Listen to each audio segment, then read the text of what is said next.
Hi guys, it's your host Josh from Recovery Talks 24/7, and I just want to say thank you to all the listeners and the followers that I've got at the moment on my Spotify, Apple, and Amazon. You've been being a great support. Before we start today, I just want to give a big shout out to Money Wellness, who are sponsoring this podcast. Money Wellness are a debt management company, and they're absolutely brilliant at what they do. I can give you some, experience myself. I went through Money Wellness, and they managed to sort out my debt for me.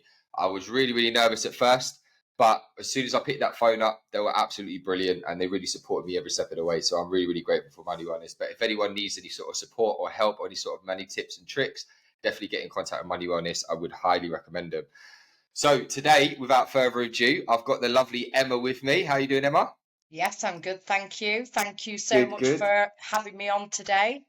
That's all right. Emma, guys, is a lady that I met off TikTok, which is just a coincidence. I saw a video that she put on TikTok, and it was literally about her lifestyle. And the video that she had was a picture of herself of what she looked like many, many years ago in an absolute mess. And then it just transformed into the person that she is today and what she's doing with her life. And I was in absolute amazement of um, how she looks now compared to what she was before. So I was like, I need to have a chat with you, Emma. I need to get your story shared. And we just hit it off and started talking. And then I kindly asked her if she would like to come on and do share her story, and she actually Yeah. agreed to it. So I'm very, very excited to have you here, Emma. So, Emma, if you don't mind, if you can kind of share a little bit, about your story to all the listeners that are listening at home today, that'd be great. Yeah. So I suppose my name's Emma and I'm an addict. I've been in recovery for just over 3 years now. But life before that was very different.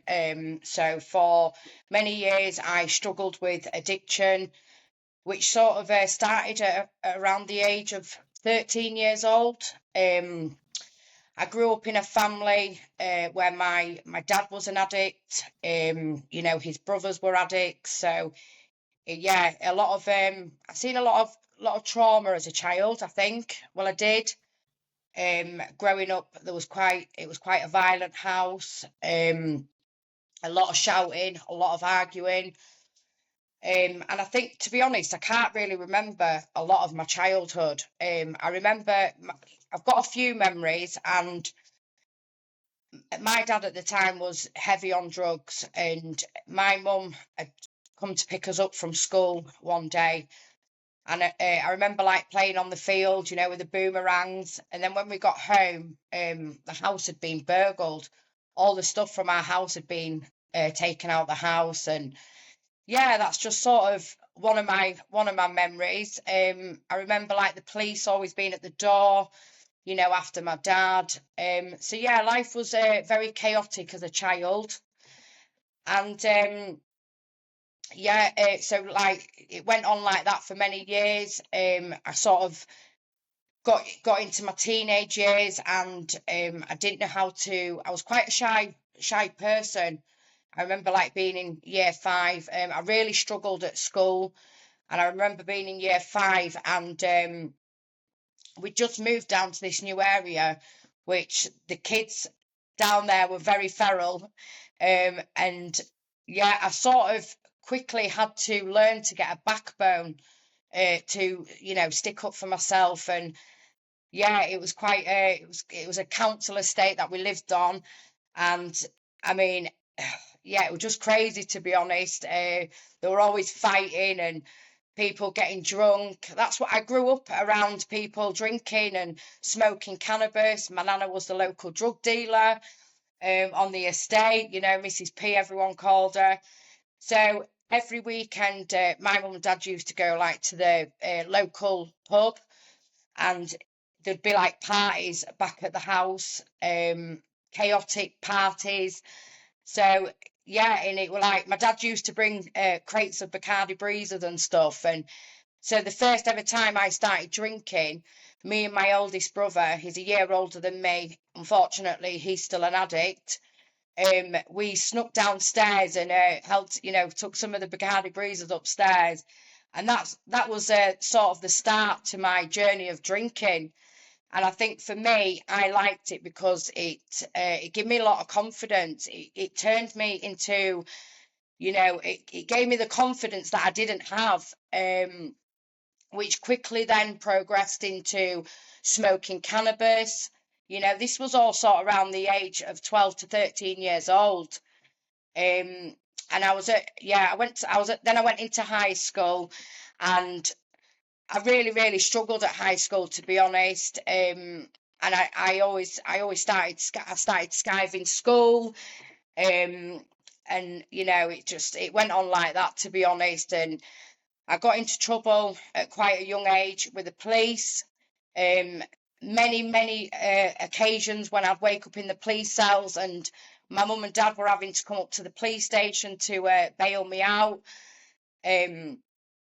So when I was 13, every weekend we all used to meet up and like go to the park and stuff, and that was our meeting point with your friends from school. And that's where I first tried my first ecstasy tablet. And then that became like a weekend thing, to be honest.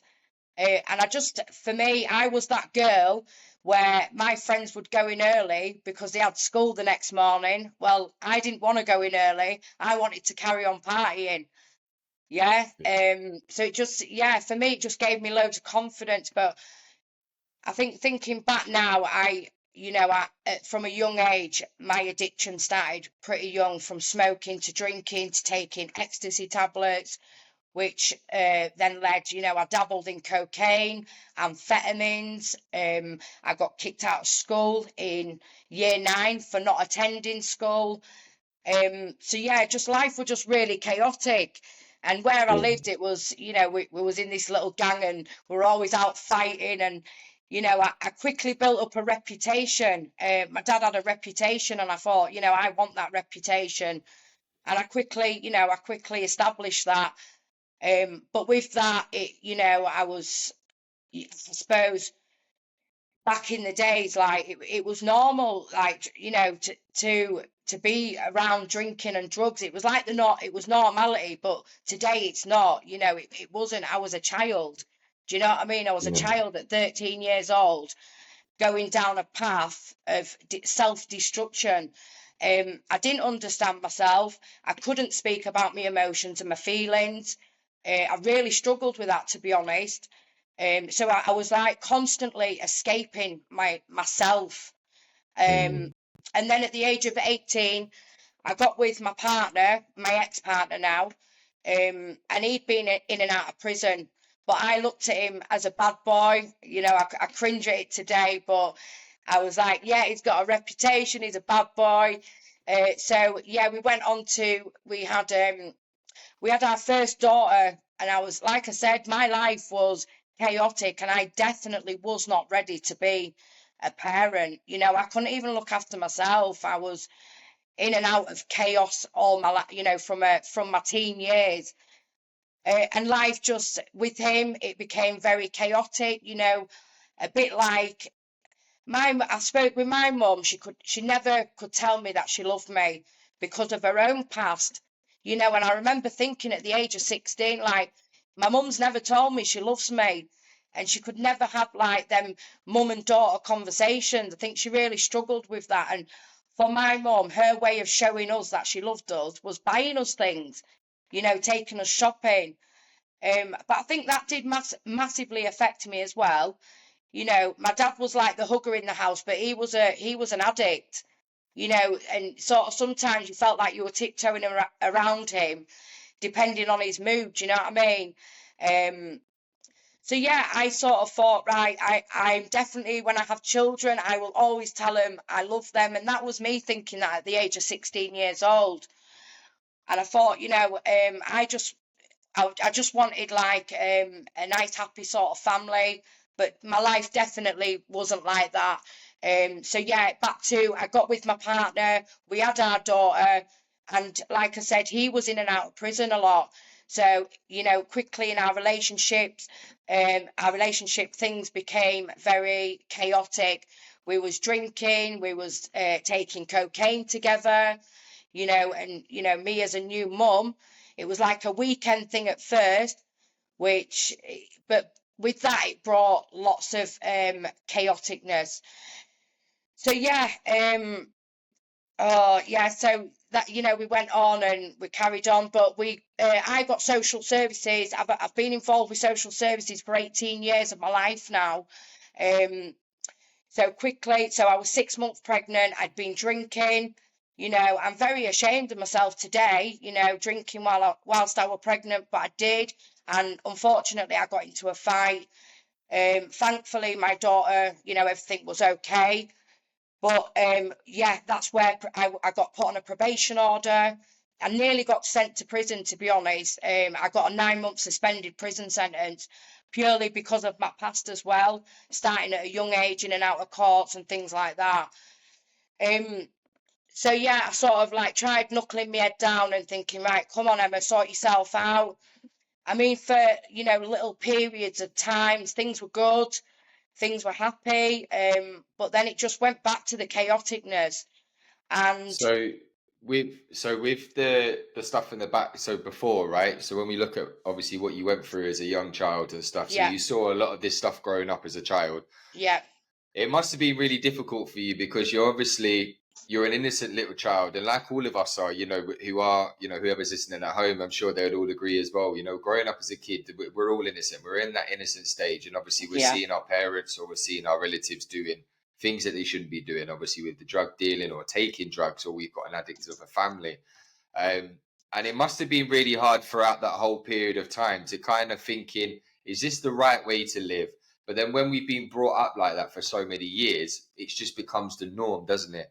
So it yeah, must have been really hard for you. Like you said, you brought us on this journey now where you went to school. You couldn't even hold down getting school done properly because you was too interested in bunking off because you thought the fun was in going to the park, getting off your nut, drinking yeah, loads of alcohol.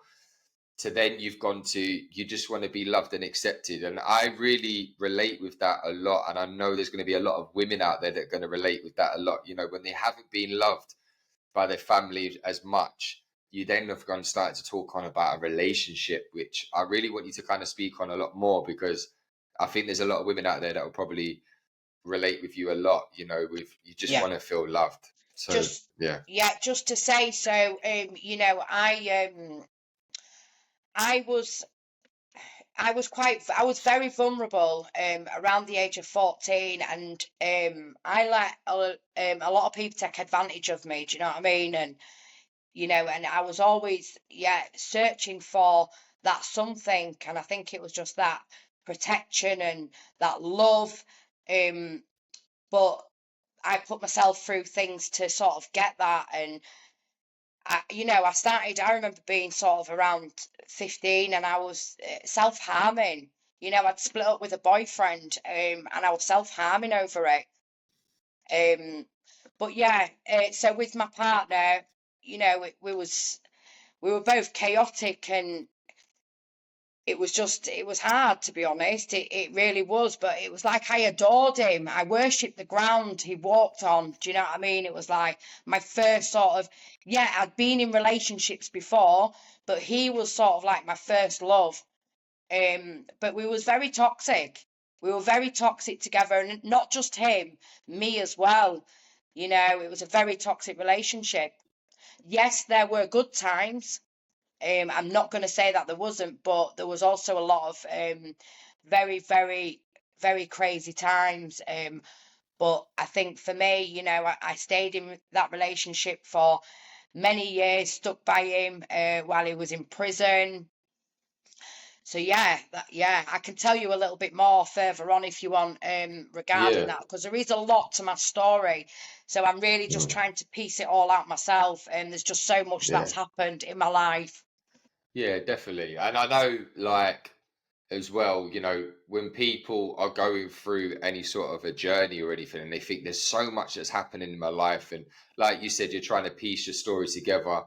I guess it's like even yourself, you're going on a journey still, aren't you? Trying to deal with certain things in your life still, you know. Yeah, And I think it's always going to be a consistent journey that we're all going to be on, because there's going to be so many new things that we're going to learn about ourselves, because compared to the amount of years that we've been in addiction for, compared to how clean we are today, or where we are in our journey, we've got so many more years that we need to be, learning about ourselves. And Brilliant. so with your so with this relationship then, what you said that it was very toxic, but you worshipped the ground he walked on.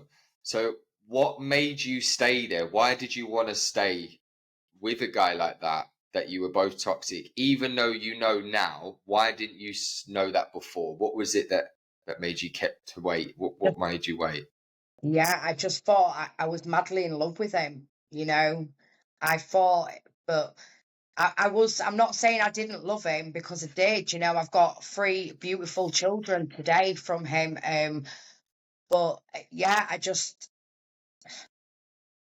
thought, like, at the time, we both, did things to each other, and I thought, well, we're both as bad as each other. Do you know what I mean? And it was always forgiving each other for things that happened in the relationship and throughout the relationship. But there was just something that always kept me there, really. And hence a little bit later on, we did so yeah, I'll just go into it now. So Yeah. yeah, we had my eldest daughter, so she's now coming up 18. I was 18 at the time. He was 4 years older than me. And then a few years down the line, we had our boy, which is my 14-year-old son. So I was around 23 at this time now, and he went out. My partner at the time, he went out and did a really serious crime. And I thought, he's looking at a long time. At the time, we was in a 3-bedroom property, private rented property, and the next minute I went to court, and he got a 7 years prison sentence. That was a massive sort of shock to me. I was absolutely devastated. I thought, what am I going to do? I was very is it codependent, the word? I Yeah. was a very Yeah. needy person. So I think a lot of it, that's why I stayed in that relationship. Very needy, very codependent. I don't think I've never been on my own until I got to the age of 33. I've always been in a relationship. So yeah, he got a 7 year prison sentence, and I was absolutely devastated, absolutely heartbroken. I thought, I've got 2 kids. My life is chaotic. What am I going to do? How am I going to do this? I tried my best. So yeah, it was in this 3-bedroom property, and the landlord decided to put the rent up at the time, which I could not afford. So they put me into a hostel with the 2 children. And in all this madness, we still had social services involved in our life. Do you know what I mean? And I was on sort of like the last straw with them, really, because of the violence, because of him being in and out of prison, and the chaotic life we was dragging our children through. My children were seeing arguments and things that they shouldn't have, and today I'll always hold that guilt over myself for that, but I have forgiven myself. So yeah, we moved into the hostel, me and the 2 kids at the time. And this is where I was introduced to heroin and crack cocaine at the age of 23. Something I never thought I would take, purely because where I was brought up. I remember heroin addicts walking, I was only young at the time, and the older kids were like, you dirty heroin addicts, you smackheads and all that. And I thought, right, so that was really sort of drilled into me, not understanding what smack was, obviously heroin was at the time. Yeah. Um, so yeah, I was introduced to heroin, been drinking, I smoked a bit of heroin, took some crack. The next minute I was being violently sick.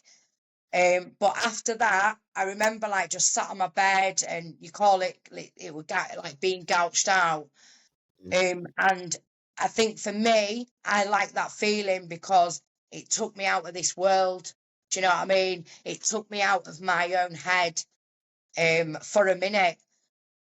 I could not deal with my anxiety, constantly thinking all the time, overthinking, the pressure from so many services and things being involved in my life. It was too much.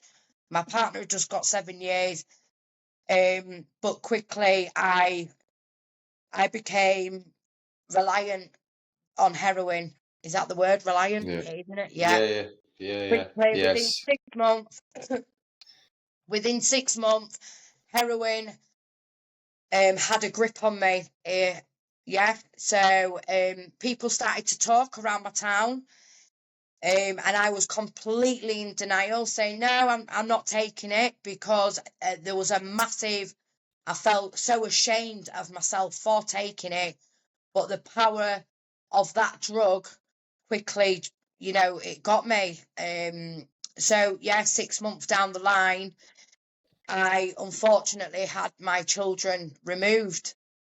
But thankfully for me, my mum and dad took special guardianship of my children, and my daughter was 7 at the time, and my son was 3 at the time. Wow. So like so obviously when you've now, you know, I think it's absolutely mental because when I think about the times where back in the day I would look at a crackhead and a smackhead and be like, look at them. Do you know what I Yeah, mean? I'll never be like that. And from what I've got from your story, and I'm sure the listeners has as well. So you've started from, let's go right back to the beginning. So you started from weed, you started a bit of drink, you've done a little bit of ecstasy tablets, you've got in a horrific, time in your life where you're like, I need some love, I need somebody I want to be with. You found someone, you fell in love with him, and then he's gone away for 7 years. And look what's happened. You've now progressed onto the harder drugs because yeah, you've now found something that's filling your void. yeah, And I've noticed it a lot in people's lives and people that I've met that have progressed hard onto the harder drugs. And every time I've heard their story, it always starts off with just the weed or a bit of coke, or it's yeah, just a bit of a weekend thing. And it's great that how you're explaining it, because hopefully some of the listeners at home are going to have a better understanding about why and how we got onto this stuff. And you've clearly said it, you was in this lonely place, your partner, your baby's father is now in jail, and you are alone, and you yeah, found the amazing heroin that's giving you this feeling of just like not feeling anxiety, but just feeling this warmth. And yeah, that must have been really hard to, you must have felt really shitty, when you started doing that drug and you're like, oh, why am I doing this? But then I can get it and I understand as soon as you've done it and you've taken it, this warmth that comes on you where you just feel like everything, I don't have to worry anymore. yeah. And it quickly, I said I started smoking it. I actually didn't even know how to run it. So people had to do it for me. And then within, I started injecting it, and Mm. I started injecting heroin. It blows my mind today that I could actually do that to myself.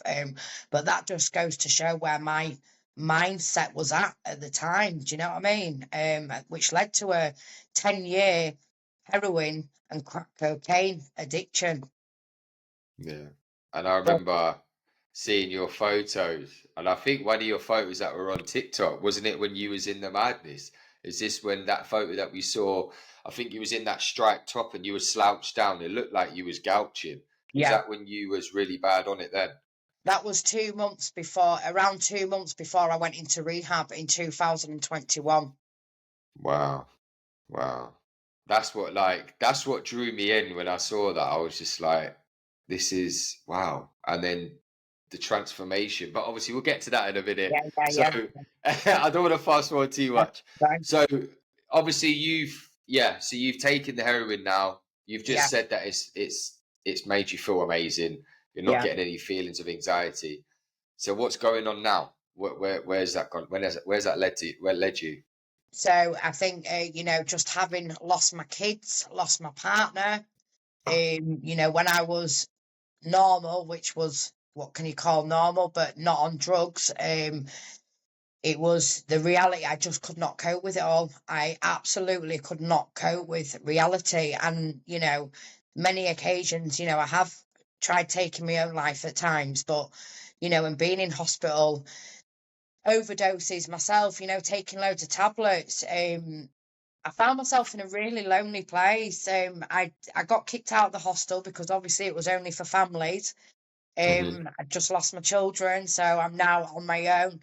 From having a family, I'm not. It wasn't a perfect family, but it made me feel whole at the time. To then having absolutely all that ripped away from me, and then I got put into another hostel into a single room. It was, yeah, my life just went completely downhill. I would take anything and everything. I was constantly going over, to the point where people did not want to take use heroin with me, because the ambulances were always called out to save my life. I've had so many overdoses. I've woke up in hospital so many times.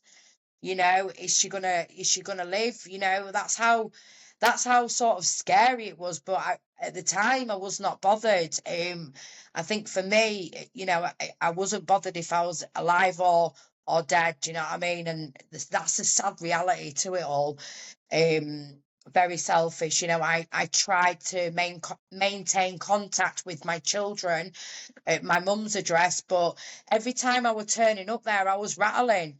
And I remember someone saying to me, they said, Emma, you're going to have to make a decision whether you carry on taking heroin or not, because you're going to end up on a script. And I said, what do you mean a script? And this just shows how much I did not know about heroin and what the effects of heroin does to somebody. And it was like, you're going to end up on a methadone script. So quickly, I was learning. I was like, wow. Mm. And life just it just got very dangerous, very scary. My family were just so upset. They could not believe that I was taking heroin. My dad, he was chasing drug dealers around in town, saying, do not be giving it to my daughter. He was knocking on people's doors, drug dealers' doors, and saying it to them, like, I just lost. So I felt so lonely. But when I ended up becoming friends with obviously a lot of other drug users, and that was my circle now. Hanging around in town with everyone, that was like my Mm. family. So it Yeah. went from having my own family to now people who are using drugs. Um, so yeah, that was just, and in the midst of all that, I ended up breaking up with my partner who was in prison. I started changing as a person. I changed as a person, and that's what heroin did to me. And losing everything, losing my family, him going to prison, having my kids taken off me.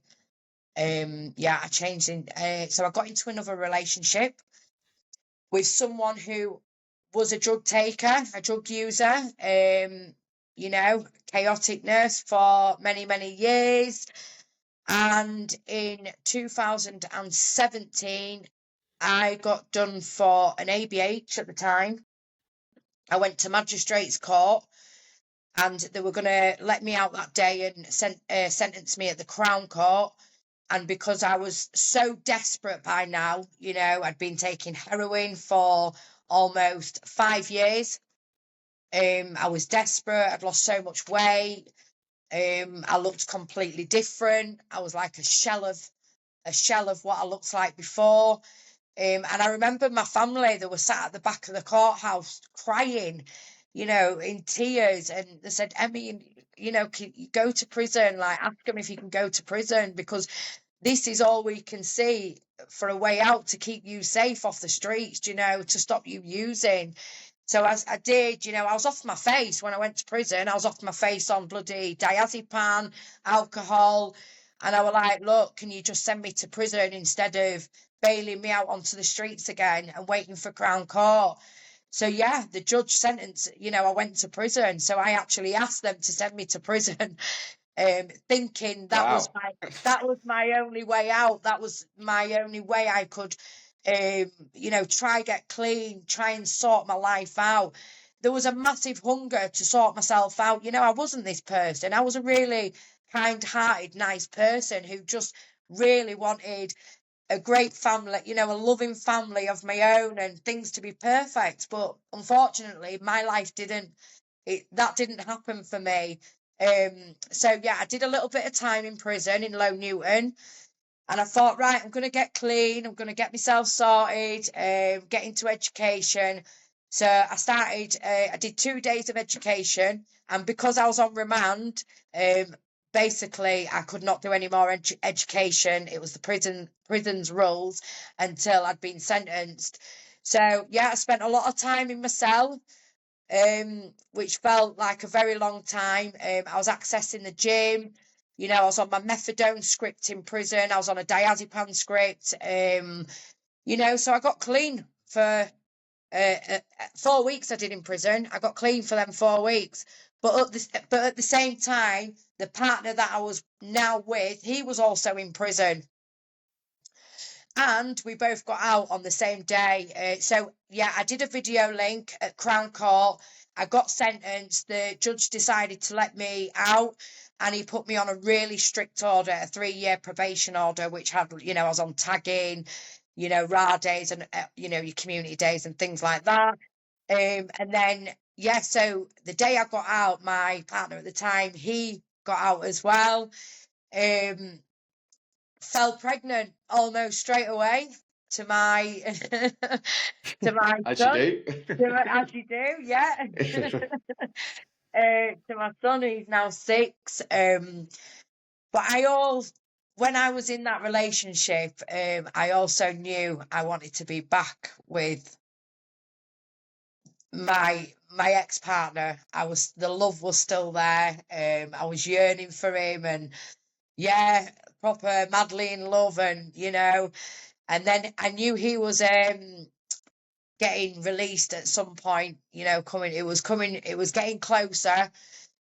But yeah, I'm jumping the gun here now, aren't I? So yeah, I got pregnant, social services straight back involved in my life because, I'd had 2 kids removed previously.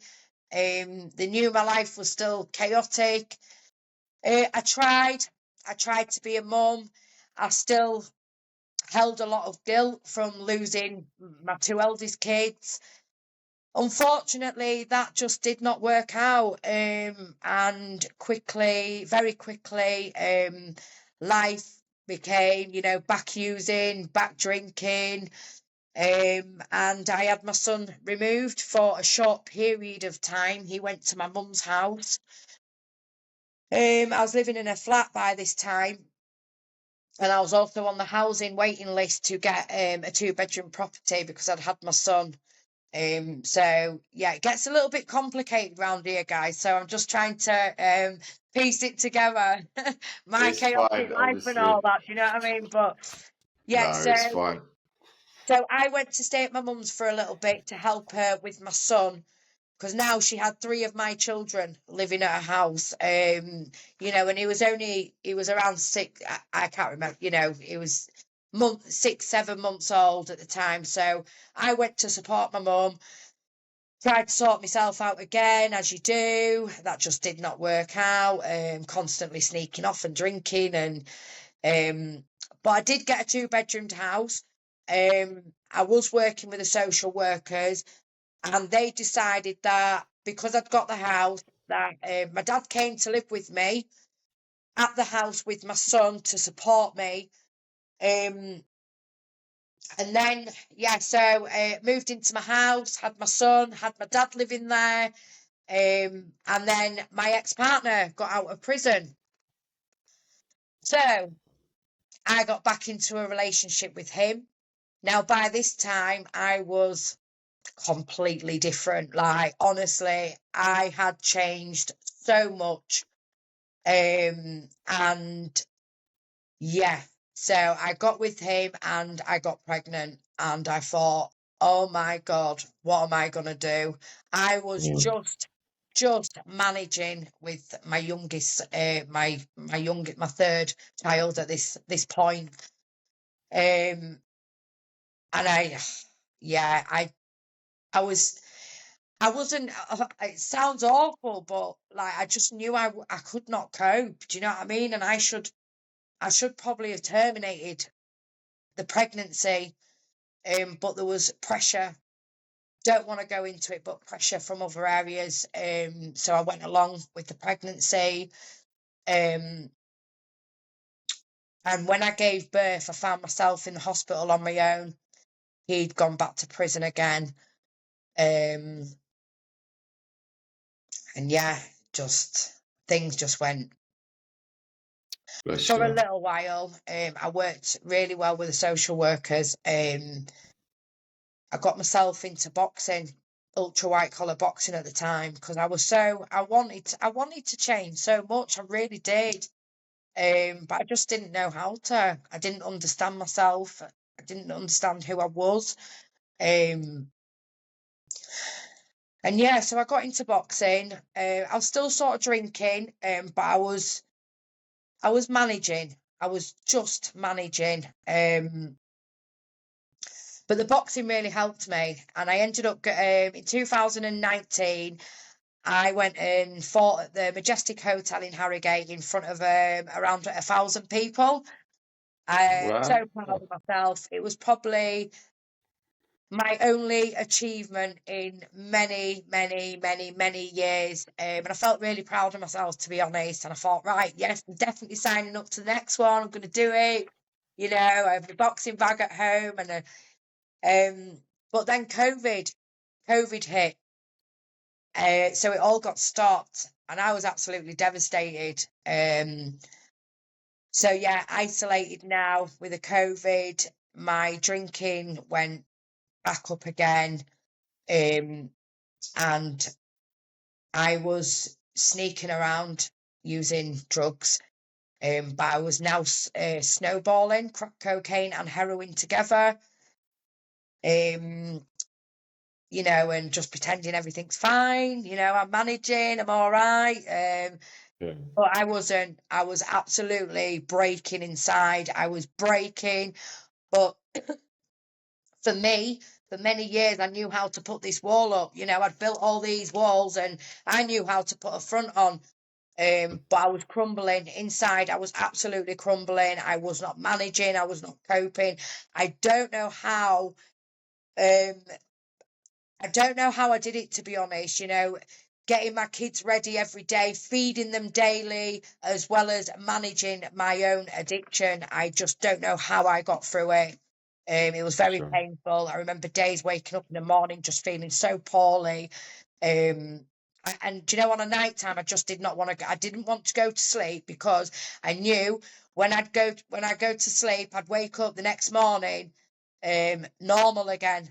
Do you know what I mean? Having to find my next fix and how I was going to go around, you know, getting my next fix or my next drink. And Mm. So yeah, go so on. obviously you're going through this now, you know, and you're really trying your best. Like you really want to make a difference. You really want to change for yourself. Yeah. You're still going through these, let's say, humps in the road. So, like, when did you kind of have that realization? Because as everybody's probably listening at home, I always use this term. When was the spiritual awakening? When was the penny drop moment for you, where you was like, "Enough's enough now. I can't do this by myself. My family Okay. can't help me. My kids can't help me. I need to change for me." So, when was that moment for you, Emma? So in 2020, in December time, I lost both my boys. My youngest went into foster care, and my other boy went to my mum. Purely because the social services did ask her if she would take both the boys on, and my mum just said, "I can't do it. You know, it's too much." My son was 18 months at the time, and my other son was 3 years old, and she just said, "I can't do it." So I was now in a two-bedroom house. Again, my kids removed. Um, I thought, what is happening? What is going on here, Emma?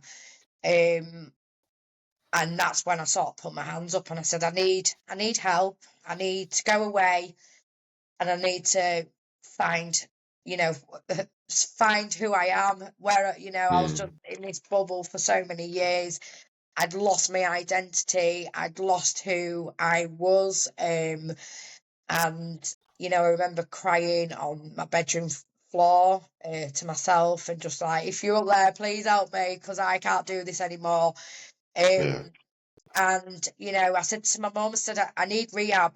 I need rehab. I got offered, I didn't have a lot of support, if I'm honest with you. I got my kids taken off me and I was completely lonely, apart from like my mum and dad. They stuck, you know, they were there for me, and I couldn't have done it without them, to be honest. Um, so yeah, my mum, bless her, you know, the drug and alcohol treatment in our local area. I said, look, I need to go. Please, can I have rehab? But basically, you have to fit certain criterias to get a space at rehab. So I never got rehab from anyone. It was my mum who found a place for me. She got the application form, she filled it out for me. And I know people are thinking, Emma's not going to do this, but I knew in my heart I was ready. I was ready to make them changes to my life. And yeah, so from December to the April, um, you know, I was just drinking, taking loads of drugs, blocking my mind out. But I went in, yeah, I had my interview for rehab. I got my date, which was the 13th of April 2021, Teen Challenge, Hope House. And I was absolutely inside. I was jumping with joy. I knew it was going to be hard. I didn't know how it was going to look, but I was ready. I was ready to change my life. So off I went. Off I went to rehab. I did 7 months, and in there, I just learned so much about, you know, what trauma was, you know, what root causes, and, you know, learning to love myself, forgiveness, you know, and just a structured lifestyle. It was very structured in there. It was like a boot camp, but all for the good. All for the Yeah. good. Yeah. So yeah, that's, you know, I learned a lot about myself in there, and I was in South Wales, so I didn't see my family. I only seen them over like video calls twice a week. And my son, who was in foster care, I used to see him on a video call every Sunday for 15 minutes. So yeah, I did 7 months, and then I was like, right, I'm ready. I'm coming out. I'm going to fight for everything I've lost. I brought all the tools that I'd learned in rehab. I brought my little bag out, and I was like, right, let's do this. Came back to my hometown, ran the drug and treatment centre straight away. I said, right, I've just come out of rehab. Where's all the meetings? Where do I need to be? So I started tapping into NA, you know, doing the online meetings. I was at every meeting. My calendar was booked. I got myself a job in a factory working 40 hours a week, you know, so it was just, for me, it was just keeping my diary very structured to, you know, knowing what I was doing every week. I was going through a court case at this time, fighting for my son. Luckily for me, the court case did go on for 3 years because of the COVID. But I think today, if that would have not gone on for 3 years, I don't think I would have had him here. You know, I think he would have been adopted, but I don't know.